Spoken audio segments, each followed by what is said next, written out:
This is a brief press meet to publicly announce the plans to establish the IIHS, India's first university that's going to be exclusively devoted to our urbanization and to the transformation of settlements. The IIHS, like I said earlier, is the first university in this country that will be focused on urbanization and human settlements.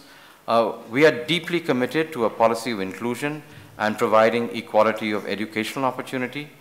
We will actually be building a special bridge program to draw in a large number of socially and economically excluded learners into this program, because eventually in time we hope to reach out in the tens of thousands across the country to try and enable a process of grounded change in our cities and our villages.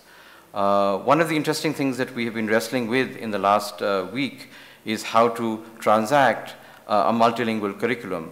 Those of you who had the opportunity to go to our website would have found that we're one of the few institutions that are starting with a website that actually functions in over 12 languages. Apart from that, capacity building and multilingual e-learning and outreach is something that we're going to be trying to work with. The IIHS has been created by a group of leading entrepreneurs, intellectuals and professionals, including Nandan Nilekani, who people from Bangalore would know quite well, Shirish Patel, who's with us, Dr. Rakesh Mohan, who's with us, Keshav Mahindra, Deepak Parikh, who is the chairman of HDFC, Deepak Satwalekar, Jamshed Godrej, Kishore Mariwala, Nasir Munji, Rahul Mehrotra, who's sitting at the back of this meeting, professor at MIT, Bansi Mehta, Pradeep Saxena, Zaxis Desai, who's here, and myself.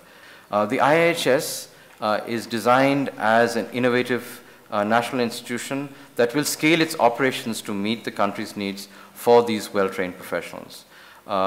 We expect to run a whole gamut of programs, starting with a master's in urban practice. This is a new profession that we're going to be creating, and in which we've had a dialogue across the world, and people are quite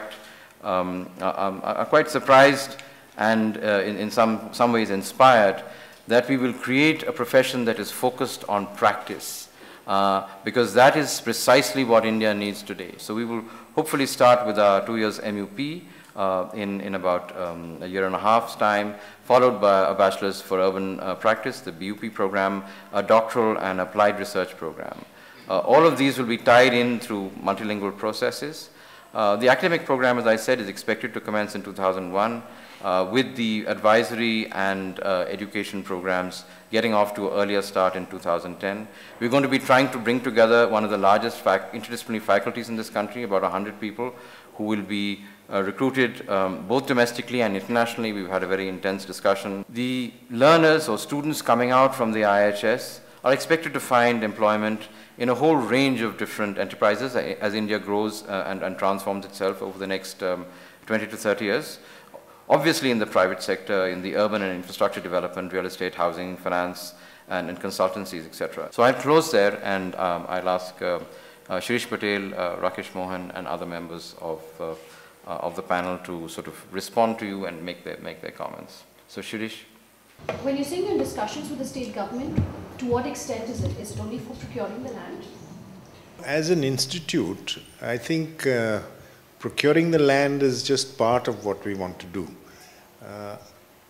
If we locate in a city, and we were keen on locating in a major city because cities have very serious and significant problems to address, then we would certainly want to engage with that city's problems.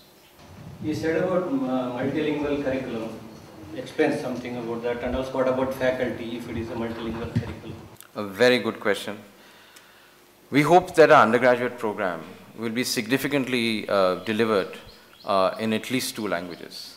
The challenge in India, of course, is that we have many languages, and this is a national institution, people will come from everywhere. But I think what we found is that people need to be able to converse in the classroom at least, in the languages that they're comfortable with. If you look at Europe today, one of the main decisions of having Europe as a new entity with 27 countries, what it has raised is a tremendous challenge to find ways to train on common problems in cities in different languages. IIHS will be a forum where faculty will listen to that tacit knowledge and turn it into codified knowledge so that it can be used to teach. So the practitioners are not here just to be taught.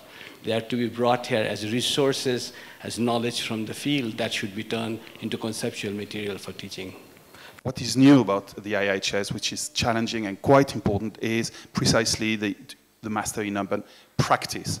It doesn't need that you're not in theory, but you recognize that you start from real problems and that education has to give you the tools to truly transform in a short and a long-term kind of range the actual issues.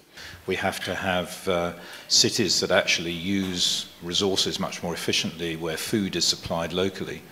And these transitions require a tremendously upgraded set of skills, and there is huge pressure, particularly in Chinese professionals in this. And in China, they have a mayoral training program now that Arab is actually involved in, where we're talking to mayors from cities all over China into how to actually embrace these changes. The continent of Africa is facing urbanization challenges which are very similar and in fact probably more extreme than your own.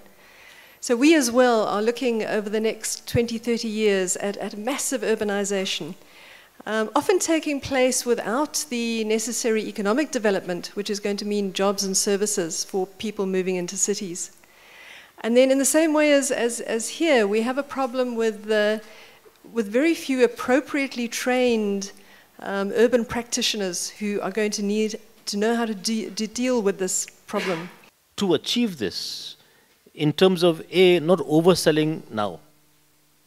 This is the first press conference that we've had, so we've laid out our aspirations. And I'm not diluting by even one iota of the aspirations. But at the same time, I think that we know the realities. It takes time, it takes effort, it takes money, and most of all, coordinated thinking.